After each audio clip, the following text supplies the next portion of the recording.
ਇਮਰਾਨ ਸਾਹਿਬ ਕਹਿੰਦੇ ਤੁਸੀਂ ਆਪਣੇ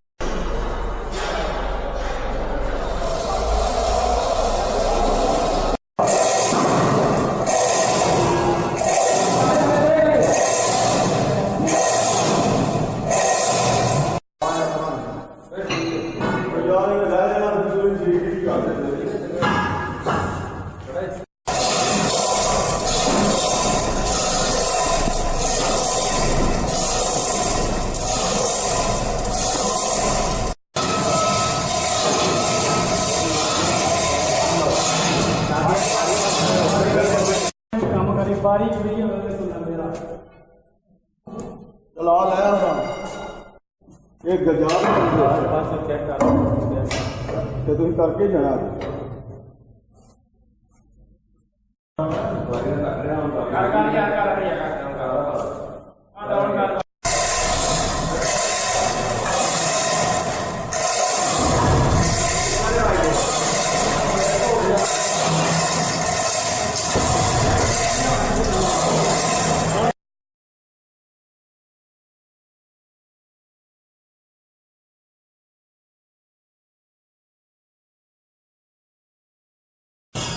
हेलो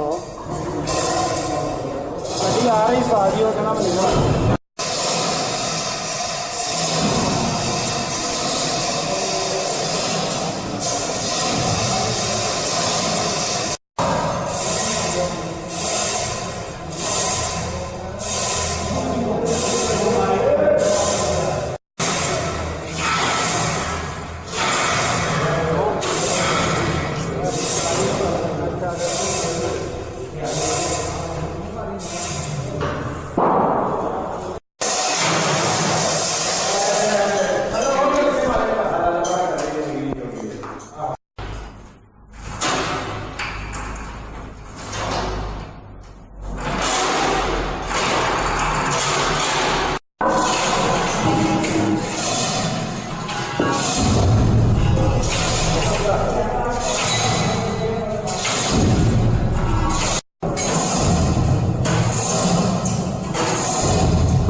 शाबाश शाबाश शाबाश की हो गया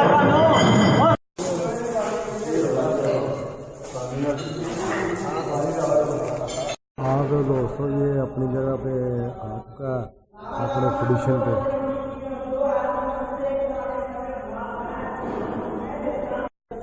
हाँ, मैं चारों तरफ से दिखा देता हूँ आपको। ये इसकी लेफ़्ट साइड आएगी, अगर सामने से हम डिस्प्ले वाली साइड से खड़े होंगे तो ये लेफ़्ट साइड आएगी। ये भी आप देख सकते हैं कि पैड इसके रखे हुए हैं, दो तरह के, एक स्टील पे प्लेट है और दूसरा रबड़ है। इससे ये वाइब्रेशन में भी काफ़ी फर्क पड़ता है, वाइब्रेशन कम होती है।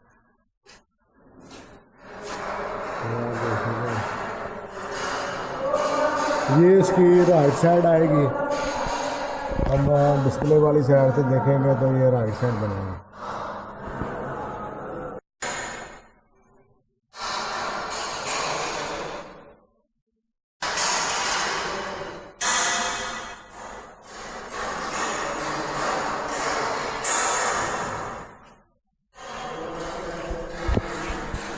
तो ठीक है दोस्तों, ये मूव का इसका काम कंप्लीट हो चुका है अनलोड का।